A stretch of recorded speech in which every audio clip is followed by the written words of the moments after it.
先，拉後右腳先，少少得啦。嗱，好多時咧，而家做呢個動作，啲腳咧好容易外旋啦、內旋，你要永遠啲腳趾咧都好似啲路軌咁樣，要指向前面嘅。你跑步要向前跑噶嘛，你唔係掃把腳啊嘛。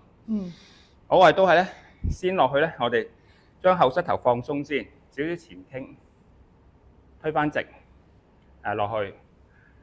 嗱，我哋個動力鏈咧，其實就係由後推向前，所以我哋試下慢慢抬埋腿，拉後腳，升起，呼，內吸，呼，3，眼望前面，2，1，好，有得再做好啲。我哋上嚟嗰陣時，記得要延伸向上呢個感覺，所以你一定要永遠咧都好似攞上面嗰啲 file 咁樣，攞到最高嗰一點，所以我哋落去咧就放鬆嘅，落去吸氣，上嚟咧要快啲嘅，要有個加速，將你個人咧個頭咧再升高多3cm 個感覺，上嚟完成呼氣，係啦。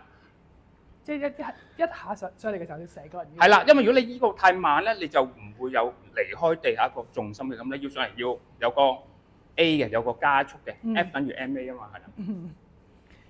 OK。係啦。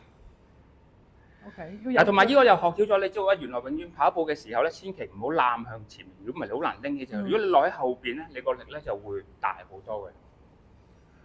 係啊，呢個係一個好有效動力鏈協調。你發覺點解會重心腳咁搖？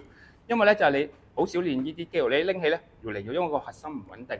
所以當你做呢個動作就發現，而家大部分中年嘅人咧，佢唔係隻腳冇力啊，反而係個 core 太過鬆散咗。佢一拎起身嘅時候，咪搖嚟搖去咯，你個核心唔識收緊。所以我哋先要練下啲普拉提嘅。咁我練埋呢個熱身先。好。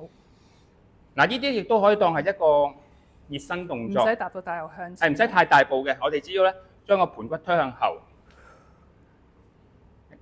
係啦，左右手調轉翻，左右手調轉。嗱，如果做得誇張啲就咁樣做，係啦，你自己咁樣去做先，係啦。直手，係啦，幾好。呼落去吸氣，上嚟呼氣，係啦，企穩個人。嗱，而家個核心你有 activate 到咧，你就會穩定好多。如果你啲人咧核心唔穩定咧，就好似啲豆袋咁樣咪跌晒。但係如果你永遠個力咧都係好穩定嘅，咁你就好似就算做弓箭步嘅時候，你都係呢個推起個感覺，你就會。同埋左右有陣時發覺都係唔係好一樣啊，嗰個平衡力。係，大部分可能你右手就右腳右邊就大啲，咁你左邊咪弱啲。係。咁你就要可能要。好明顯咧，做嘅時候發覺呢邊，我覺得呢邊隻力係有得控制得好啲咯。係啦，咁大部分呢3個動作都可以攞嚟頭嗰10分鐘做下啲熱身先，即係你 warm up唔好就咁揈下腳，你做下啲肌肉訓練，咁啊刺激下個肌肉感覺。